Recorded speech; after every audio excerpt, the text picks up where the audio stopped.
Buenos días. En esta oportunidad quiero comentarles a todos ustedes de las presiones y el contralor que ejerce el gobierno chino a todas las religiones, budistas tibetanos, budistas de otras regiones, protestantes, musulmanes e incluso a los católicos. Especialmente vamos a centrar la conversación en la temática católica. Todas estas religiones tienen que obedecer a reglamentos y parámetros que impone el gobierno comunista, de lo contrario sufren represalias, persecuciones que van hasta la prisión de sus dirigentes.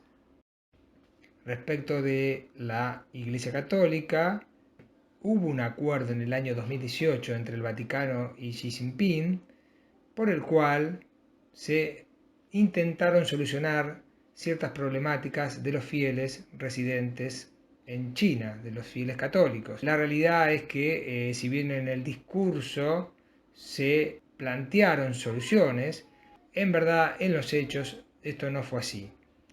Cabe aclarar que el acuerdo, por voluntad del gobierno chino, fue y es secreto, solo se dieron a conocer ciertos lineamientos de ese acuerdo.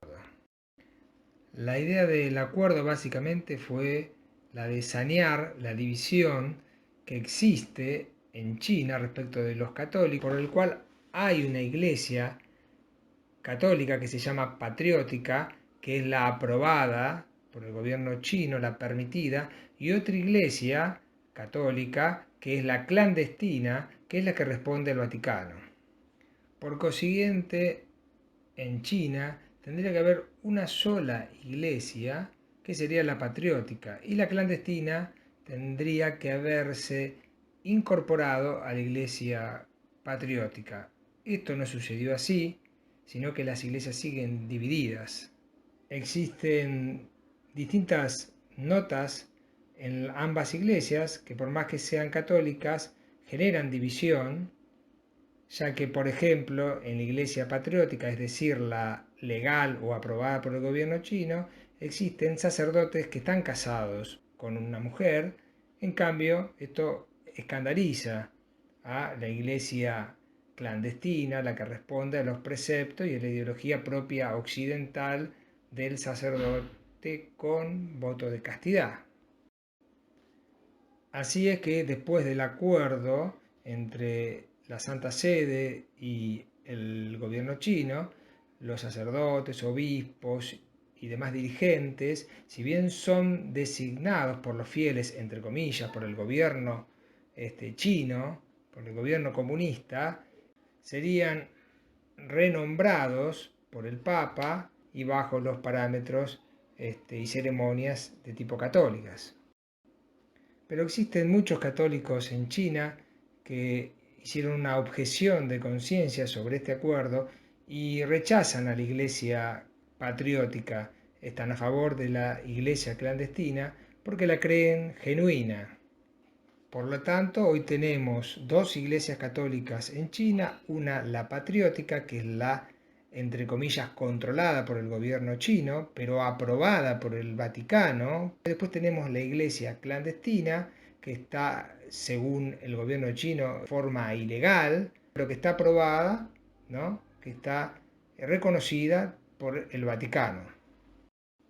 Así es entonces que el gobierno chino sigue persiguiendo a la Iglesia Católica, que la considera clandestina, especialmente cuando estas iglesias adquieren sus actos cierto carácter de público. En ese caso actúan tomando distintas medidas que llegan incluso a la prisión de sus dirigentes. Pero la persecución de estas iglesias católicas no solo tiene que ver con encarcelar a sus dirigentes, sino también mediante represalias administrativas, como por ejemplo no permitirles alquilar locales para el desarrollo de sus actividades, o en caso que lo hayan alquilado, no permitirles la prórroga o un nuevo contrato de alquiler para que sigan haciendo sus actividades. Otra de las maneras en las cuales persigue el gobierno chino a las iglesias es obligándolas a actuar en ámbitos abiertos, lo cual, dado su clima, mucho frío en invierno, mucho calor en verano, hace que la gente vaya menos a los templos, a los lugares donde se celebran los ritos religiosos.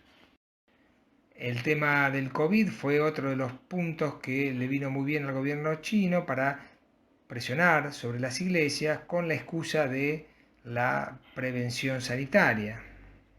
Sintetizando, podemos afirmar que en China no existe una iglesia de cualquier religión que sea genuina y libre, y no controlada por el gobierno comunista, el cual se declara abiertamente ateo. Por ende, podemos concluir que no existe en lo más mínimo la libertad religiosa en China.